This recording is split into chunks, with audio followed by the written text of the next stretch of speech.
The story of Esther, the queen who saved her people. This is what happened during the time of Xerxes, the Xerxes who ruled over 127 provinces, stretching from India to Kush. At that time, King Xerxes reigned from his royal throne in the citadel of Susa, and in the 3rd year of his reign he gave a banquet for all his nobles and officials. The military leaders of Persia and Media, the princes and the nobles of the provinces were present. For a full 180 days he displayed the vast wealth of his kingdom and the splendor and glory of his majesty. When these days were over, the king gave a banquet lasting 7 days in the enclosed garden of the king's palace, for all the people from the least to the greatest who were in the city of Susa. The garden had hangings of white and blue linen fastened with cords of white linen and purple material to silver rings on marble pillars. There were couches of gold and silver on a mosaic pavement of porphyry, marble, mother of pearl, and other costly stones. Wine was served in goblets of gold, each one different from the other, and the royal wine was abundant, in keeping with the king's liberality. By the king's command, each guest was allowed to drink in his own way, for the king instructed all the wine stewards to serve each man what he wished. Queen Vashti also gave a banquet for the women in the royal palace of King Xerxes.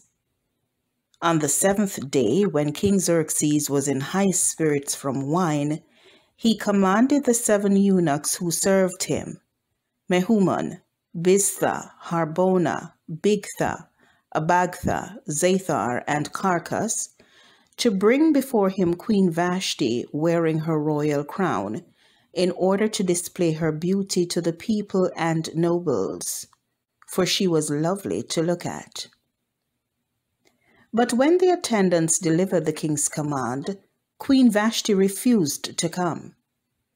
Then the king became furious and burned with anger.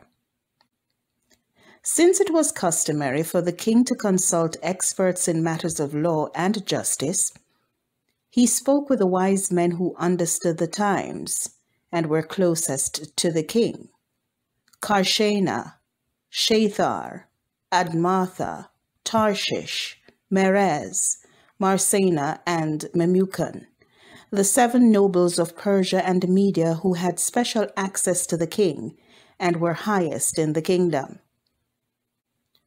According to law, what must be done to Queen Vashti? He asked. She has not obeyed the command of King Xerxes that the eunuchs have taken to her. Then Memucan replied in the presence of the king and the nobles, Queen Vashti has done wrong, not only against the king, but also against all the nobles and the peoples of all the provinces of King Xerxes. For the queen's conduct will become known to all the women, and so they will despise their husbands and say, King Xerxes commanded Queen Vashti to be brought before him, but she would not come. This very day, the Persian and Median women of the nobility who have heard about the queen's conduct will respond to all the king's nobles in the same way. There will be no end of disrespect and discord.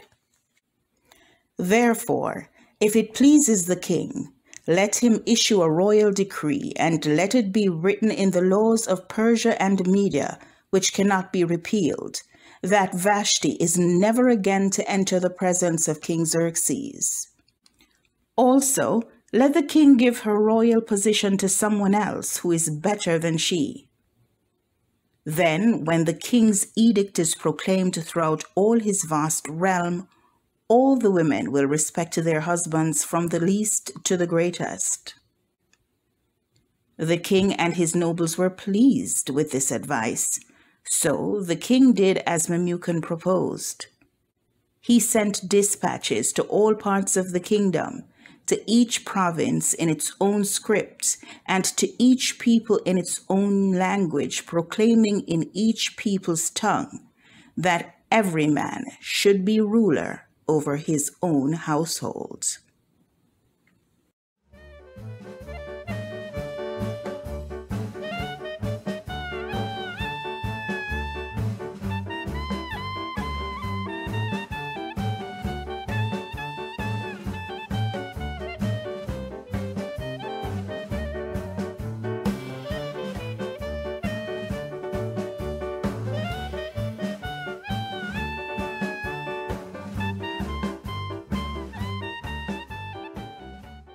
Later, when the anger of King Xerxes had subsided, he remembered Vashti and what she had done, and what he had decreed about her.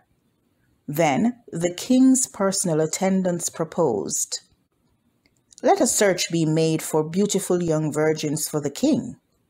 Let the king appoint commissioners in every province of his realm to bring all these beautiful girls into the harem at the citadel of Susa.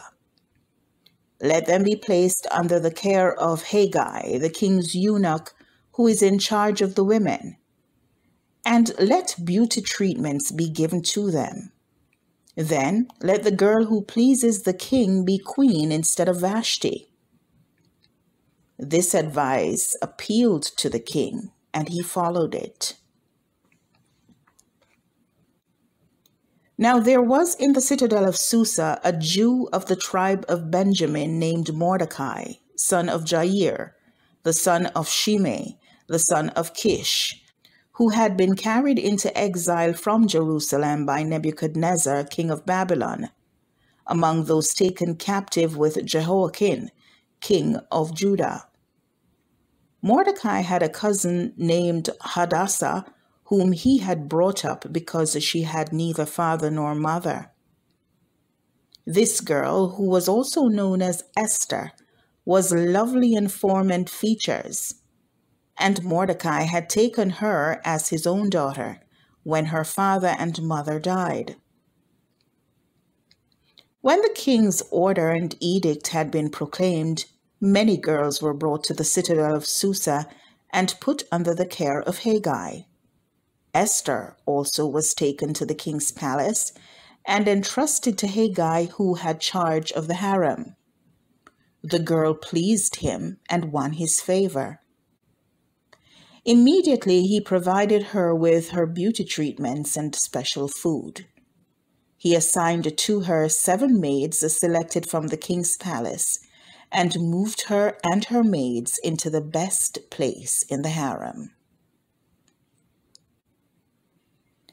Esther had not revealed her nationality and family background because Mordecai had forbidden her to do so.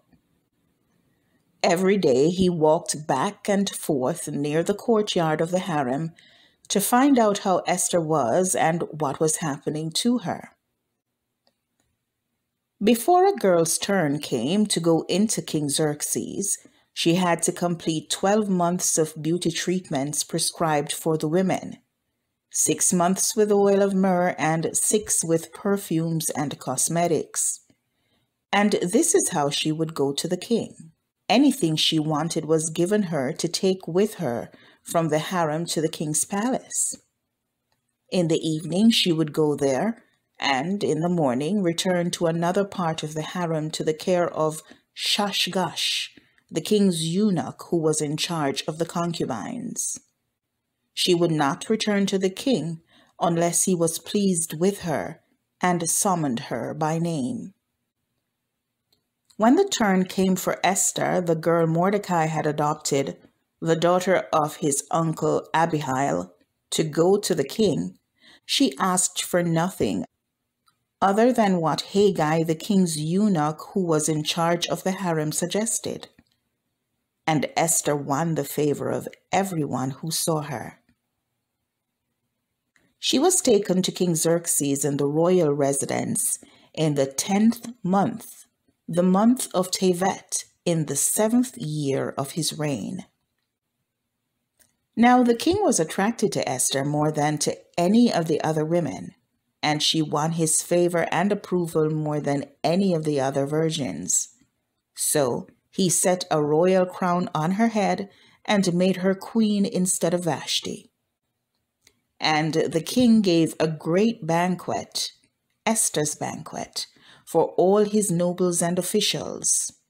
He proclaimed a holiday throughout the provinces and distributed gifts with royal liberality. When the virgins were assembled a second time, Mordecai was sitting at the king's gate, but Esther had kept secret her family background and nationality, just as Mordecai had told her to do, for she continued to follow Mordecai's instructions, as she had done when he was bringing her up. During the time Mordecai was sitting at the king's gate, Bigthana and Teresh, two of the king's officers who guarded the doorway, became angry and conspired to assassinate King Xerxes. But Mordecai found out about the plot and told Queen Esther, who in turn reported it to the king, giving credit to Mordecai. All this was recorded in the book of the Annals, in the presence of the king.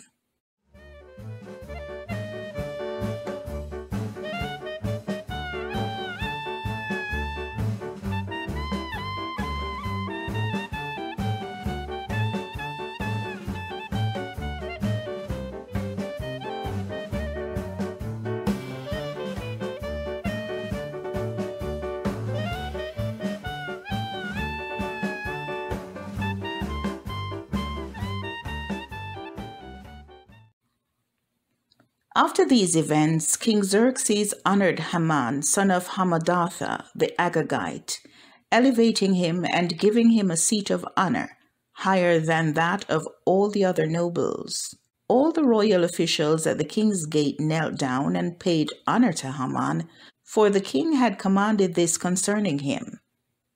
But Mordecai would not kneel down or pay him honor. Then the royal officials at the king's gate asked Mordecai, "Why do you disobey the king's command?" Day after day they spoke to him, but he refused to comply. Therefore they told Haman about it to see whether Mordecai's behavior would be tolerated, for he had told them he was a Jew. When Haman saw that Mordecai would not kneel down or pay him honor, he was enraged. Yet, having learned who Mordecai's people were, he scorned the idea of killing only Mordecai. Instead, Haman looked for a way to destroy all Mordecai's people, the Jews, throughout the whole kingdom of Xerxes. In the 12th year of King Xerxes, in the first month, the month of Nisan, they cast the poor, that is, the lot, in the presence of Haman, to select a day and month, and the lot fell on the 12th month, the month of Adar. Then Haman said to King Xerxes, "There is a certain people dispersed and scattered among the peoples in all the provinces of your kingdom, whose customs are different from those of all other people, and who do not obey the king's laws. It is not in the king's best interest to tolerate them. If it pleases the king, let a decree be issued to destroy them, and I will put 10,000 talents of silver into the royal treasury for the men who carry out this business." So the king took his signet ring from his finger and gave it to Haman, son of Hammedatha, the Agagite, the enemy of the Jews. "Keep the money," the king said to Haman, "and do with the people as you please." Then on the 13th day of the first month, the royal secretaries were summoned. They wrote out in the script of each province and in the language of each people all Haman's orders to the king's satraps, the governors of the various provinces, and the nobles of the various peoples. These were written in the name of King Xerxes himself and sealed with his own ring. Dispatches were sent by couriers to all the king's provinces with the order to destroy, kill, and annihilate all the Jews, young and old, women and little children, on a single day, the 13th day of the 12th month, the month of Adar, and to plunder their goods. A copy of the text of the edict was to be issued as law in every province and made known to the people of every nationality, so they would be ready for that day. Spurred on by the king's command, the couriers went out, and the edict was issued in the citadel of Susa. The king and Haman sat down to drink, but the city of Susa was bewildered.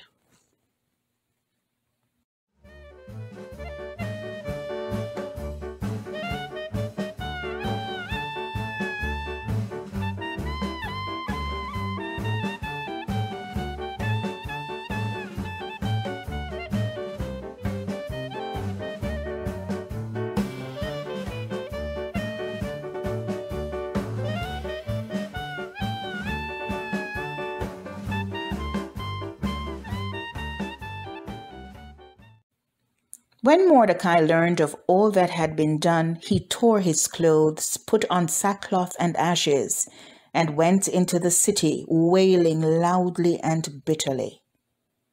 But he went only as far as the king's gate, because no one clothed in sackcloth was allowed to enter it. In every province to which the edict and order of the king came, there was great mourning among the Jews, with fasting, weeping, and wailing. Many lay in sackcloth and ashes. When Esther's maids and eunuchs came and told her about Mordecai, she was in great distress.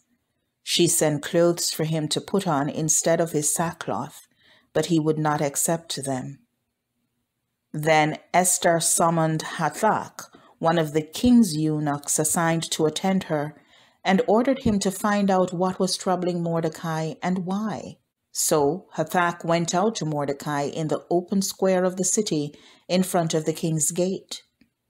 Mordecai told him everything that had happened to him, including the exact amount of money Haman had promised to pay into the royal treasury for the destruction of the Jews. He also gave him a copy of the text of the edict for their annihilation, which had been published in Susa, to show to Esther and explain it to her, and he told him to urge her to go into the king's presence to beg for mercy and plead with him for her people. Hathach went back and reported to Esther what Mordecai had said.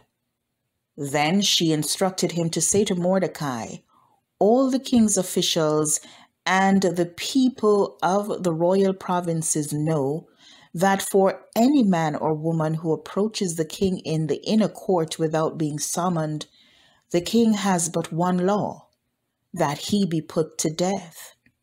The only exception to this is for the king to extend the gold scepter to him and spare his life. But 30 days have passed since I was called to go to the king." When Esther's words were reported to Mordecai, he sent back this answer: "Do not think that because you are in the king's house, you alone of all the Jews will escape. For if you remain silent at this time, relief and deliverance for the Jews will arise from another place. But you and your father's family will perish. And who knows but that you have come to royal position for such a time as this?" Then Esther sent this reply to Mordecai: "Go, gather together all the Jews who are in Susa and fast for me. Do not eat or drink for 3 days, night or day. I and my maids will fast as you do. When this is done, I will go to the king, even though it is against the law. And if I perish, I perish." So Mordecai went away and carried out all of Esther's instructions.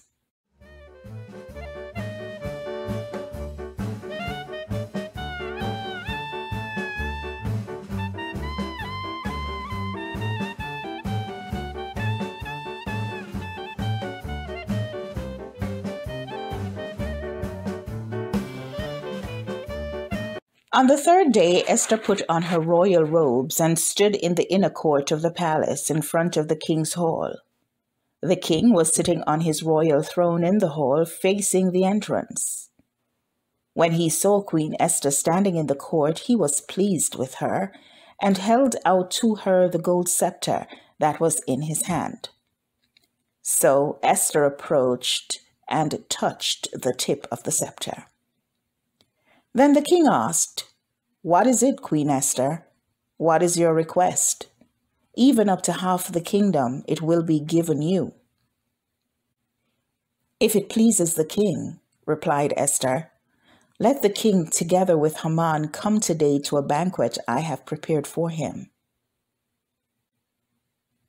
"Bring Haman at once," the king said, "so that we may do what Esther asks." So the king and Haman went to the banquet Esther had prepared. As they were drinking wine, the king again asked Esther, "Now, what is your petition? It will be given you. And what is your request? Even up to half the kingdom, it will be granted." Esther replied, "My petition and my request is this. If the king regards me with favor, and if it pleases the king to grant my petition and fulfill my request, let the king and Haman come tomorrow to the banquet I will prepare for them. Then I will answer the king's question." Calling together his friends and Zeresh, his wife, Haman boasted to them about his vast wealth, his many sons, and all the ways the king had honored him, and how he had elevated him above the other nobles and officials. "And that's not all," Haman added. "I am the only person Queen Esther invited to accompany the king to the banquet she gave, and she has invited me along with the king tomorrow. But all this gives me no satisfaction as long as I see that Jew Mordecai sitting at the king's gate." His wife Zeresh and all his friends said to him, "Have a gallows built 75 feet high and ask the king in the morning to have Mordecai hanged on it. Then go with the king to the dinner and be happy." This suggestion delighted Haman, and he had the gallows built.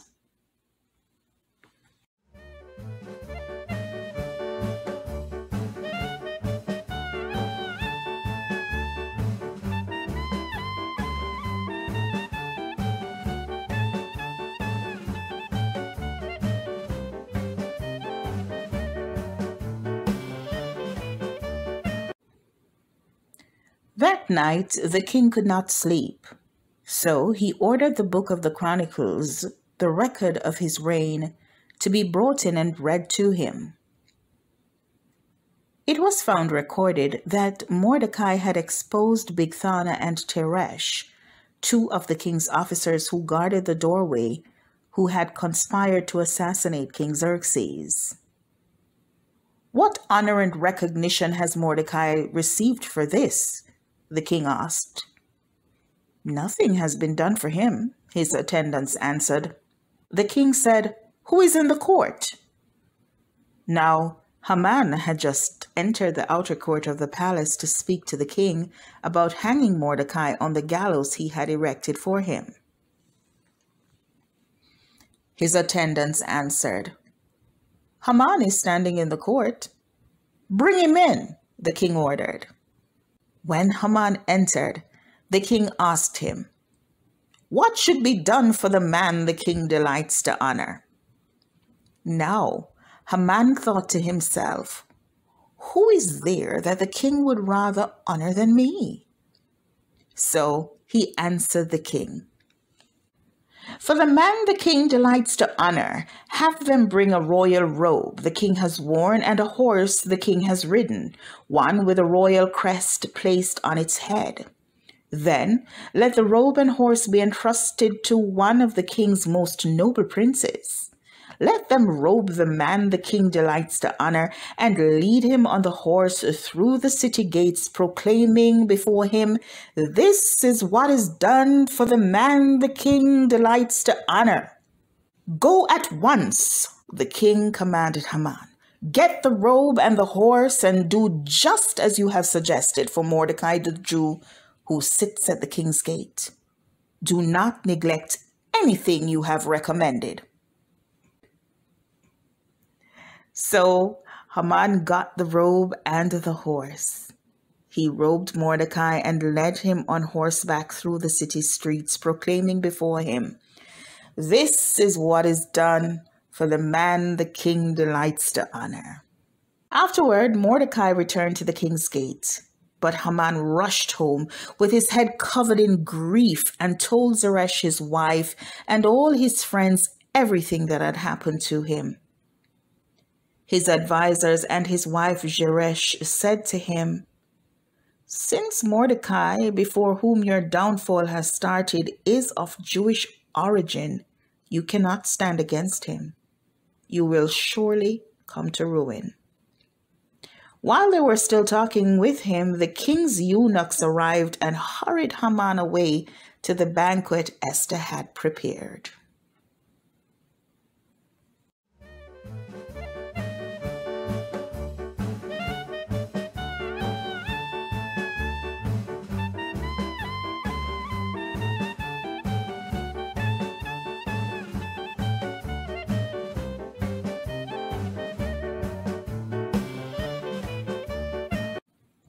So the king and Haman went to dine with Queen Esther, and as they were drinking wine on that second day, the king again asked, "Queen Esther, what is your petition?"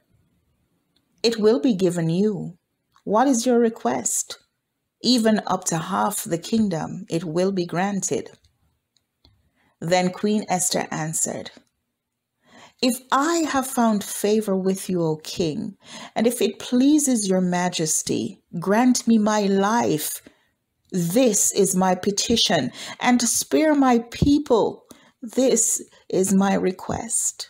For I and my people have been sold for destruction and slaughter and annihilation. If we had merely been sold as male and female slaves, I would have kept quiet, because no such distress would justify disturbing the king." King Xerxes asked Queen Esther, "Who is he? Where is the man who has dared to do such a thing?" Esther said, "The adversary and enemy is this vile Haman." Then Haman was terrified before the king and queen. The king got up in a rage, left his wine, and went out into the palace garden. But Haman, realizing that the king had already decided his fate, stayed behind to beg Queen Esther for his life. Just as the king returned from the palace garden to the banquet hall, Haman was falling on the couch where Esther was reclining. The king exclaimed, "Will he even molest the queen while she is with me in the house?" As soon as the word left the king's mouth, they covered Haman's face. Then Harbona, one of the eunuchs attending the king, said, "A gallows 75 feet high stands by Haman's house. He had it made for Mordecai, who spoke up to help the king." The king said, "Hang him on it." So they hanged Haman on the gallows he had prepared for Mordecai. Then the king's fury subsided.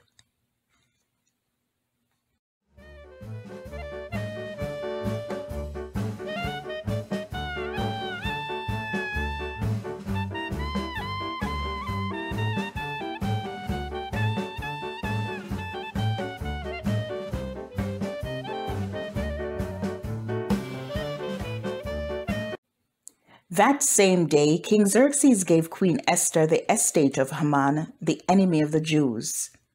And Mordecai came into the presence of the king, for Esther had told him he was related to her. The king took off his signet ring, which he had reclaimed from Haman, and presented it to Mordecai, and Esther appointed him over Haman's estate. Esther again pleaded with the king, falling at his feet and weeping. She begged him to put an end to the evil plan of Haman the Agagite, which he had devised against the Jews. Then the king extended the gold scepter to Esther, and she arose and stood before him. "If it pleases the king," she said, "and if he regards me with favor and thinks it is the right thing to do, and if he is pleased with me, let an order be written overruling the dispatches that Haman son of Hammedatha the Agagite devised and wrote to destroy the Jews in all the king's provinces. For how can I bear to see disaster fall on my people? How can I bear to see the destruction of my family?"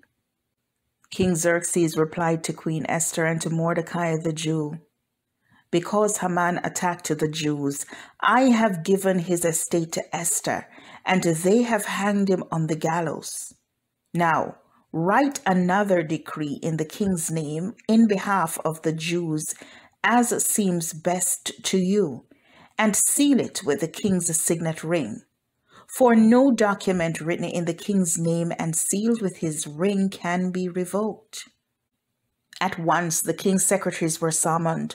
On the 23rd day of the 3rd month, the month of Sivan, they wrote out all Mordecai's orders to the Jews and to the satraps, governors, and nobles of the 120 provinces stretching from India to Cush. These orders were written in the script of each province and the language of each people, and also to the Jews in their own script and language. Mordecai wrote in the name of King Xerxes, sealed the dispatches with the king's signet ring, and sent them by mounted couriers who rode fast horses, especially bred for the king. In every city, the right to assemble and protect themselves, to destroy, kill, and annihilate any armed force of any nationality or province that might attack them and their women and children, and to plunder the property of their enemies. The day appointed for the Jews to do this in all the provinces of King Xerxes was the 13th day of the 12th month, the month of Adar. A copy of the text of the edict was to be issued as law in every province and made known to the people of every nationality, so that the Jews would be ready on that day to avenge themselves on their enemies. The couriers riding the royal horses raced out, spurred on by the king's command, and the edict was also issued in the citadel of Susa.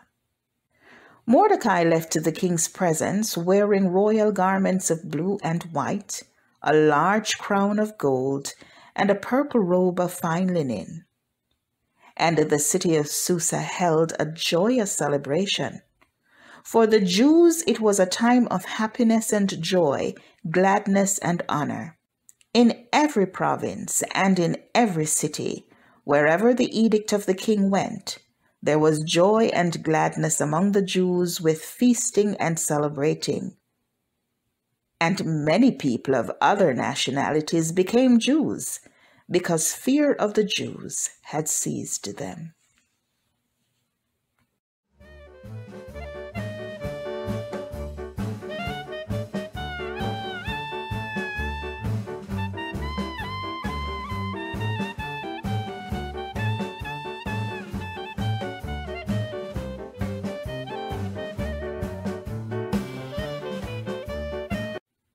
On the 13th day of the 12th month, the month of Adar, the edict commanded by the king was to be carried out. On this day, the enemies of the Jews had hoped to overpower them, but now the tables were turned, and the Jews got the upper hand over those who hated them.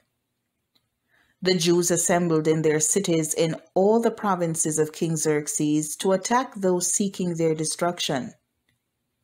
No one could stand against them, because the people of all the other nationalities were afraid of them.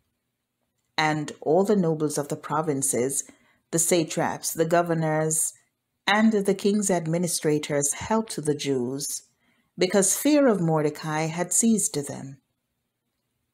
Mordecai was prominent in the palace. His reputation spread throughout the provinces, and he became more and more powerful. The Jews struck down all their enemies with the sword, killing and destroying them, and they did what they pleased to those who hated them. In the citadel of Susa, the Jews killed and destroyed 500 men. They also killed Parshandatha, Dalphon, Aspatha, Poratha, Adaliah, Aridatha, Parmashta, Arisai, Aridai, and Vizatha, the 10 sons of Haman, son of Hammedatha, the enemy of the Jews. Meanwhile, the remainder of the Jews who were in the king's provinces also assembled to protect themselves and get relief from their enemies. They killed 75,000 of them, but did not lay their hands on the plunder. This happened on the 13th day of the month of Adar, and on the 14th they rested and made it a day of feasting and joy. The Jews in Susa, however, had assembled on the 13th and 14th, and then on the 15th they rested and made it a day of feasting and joy. That is why rural Jews, those living in villages, observe the 14th of the month of Adar as a day of joy and feasting, a day for giving presents to each other. Mordecai recorded these events, and he sent letters to all the Jews throughout the provinces of King Xerxes near and far, to have them celebrate annually the 14th and 15th days of the month of Adar as the time when the Jews got relief from their enemies, and as the month when their sorrow was turned into joy, and their mourning into a day of celebration. He wrote them to observe the days as days of feasting and joy, and giving presents of food to one another and gifts to the poor. To continue the celebration they had begun, doing what Mordecai had written to them. For Haman, son of Hammedatha the Agagite, the enemy of all the Jews, had plotted against the Jews to destroy them, and had cast the poor, that is, the lot, for their ruin and destruction. But when the plot came to the king's attention, he issued written orders that the evil scheme Haman had devised against the Jews should come back onto his own head, and that he and his sons should be hanged on the gallows. Therefore, these days were called Purim, from the word pur, because of everything written in this letter, and because of what they had seen and what had happened to them. The Jews took it upon themselves to establish the custom that they and their descendants and all who join them should, without fail, observe these 2 days every year in the way prescribed and at the time appointed. These days should be remembered and observed in every generation, by every family, and in every province and in every city. So Queen Esther, daughter of Abihail, along with Mordecai the Jew, wrote with full authority to confirm this second letter concerning Purim. And Mordecai sent letters to all the Jews in the 127 provinces of the kingdom of Xerxes, words of goodwill and assurance, to establish these days of Purim at their designated times, as Mordecai the Jew and Queen Esther had decreed for them, and as they had established for themselves and their descendants in regard to their times of fasting and lamentation. Esther's decree confirmed these regulations about Purim, and it was written down in the records. King Xerxes imposed tribute throughout the empire to its distant shores, and all his acts of power and might, together with a full account of the greatness of Mordecai to which the king had raised him, are they not written in the book of the annals of the kings of Media and Persia? Mordecai the Jew was second in rank to King Xerxes, preeminent among the Jews and held in high esteem by his many fellow Jews, because he worked for the good of his people and spoke up for the welfare of all the Jews.